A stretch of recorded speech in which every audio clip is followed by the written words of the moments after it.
Hi friends, welcome to my channel. இந்த வீடியோவில் வந்து நம்ம ப்ளவுஸுக்கு வந்து ஃப்ரண்ட் பார்ட் எப்படி கட் பண்ணலான்னு தான் பார்க்க போகிறோம். அதுக்காக நான் ஓப்பன் பக்கம் என் பக்கம் வர மாதிரி போட்டிருக்கிறேன், ஆப்போசிட் பக்கம் ஃபோல்டு பக்கம் வர மாதிரி போட்டிருக்கிறேன். போட்டதுக்கப்புறமா நம்ம இப்போ பேக் பார்ட்டை எடுத்து வச்சு நம்ம அப்படியே அதை மார்க் பண்ணி எடுக்கலாம். மார்க் பண்ணி எடுத்துகிட்டு அதை அப்படியே ஸ்கேல் போட்டு லைன் போட்டு எடுத்துக்கோங்க.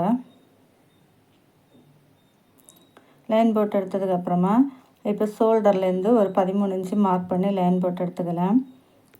லைன் போட்டு எடுத்ததுக்கப்புறமா இப்போ வந்து மெயின் டாட்டுக்காக ஒரு 4.5 இன்ச்சில் மார்க் பண்ணி நீளம் வந்து 3 இன்ச்சு வர மாதிரி மார்க் பண்ணிக்கோங்க. உப்பட்டி பக்கத்துலேருந்து 2 இன்ச்சு மார்க் பண்ணிக்கோங்க. சைடு ஜாயின் பண்ணது பக்கத்துலேருந்து 2 இன்ச்சு மார்க் பண்ணி இந்த மாதிரி நம்ம லைன் போட்டு எடுத்துக்கலாம். லைன் போட்டு எடுத்ததுக்கப்புறமா மெயின் டாட் வந்து ரைட் சைட்லேருந்து 1.25 இன்ச்சு, லெஃப்ட் சைட்லேருந்து 1.25 இன்ச்சு மார்க் பண்ணி இந்த மாதிரி லைன் போட்டு மார்க் பண்ணி வச்சுக்கோங்க.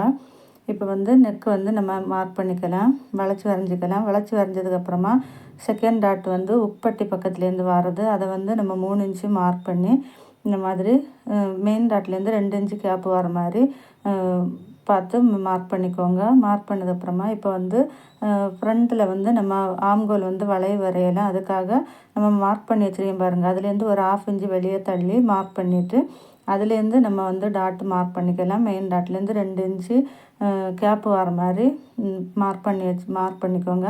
மார்க் பண்ணதுக்கப்புறமா இப்போ நம்ம கட் பண்ணி எடுக்கலாம்.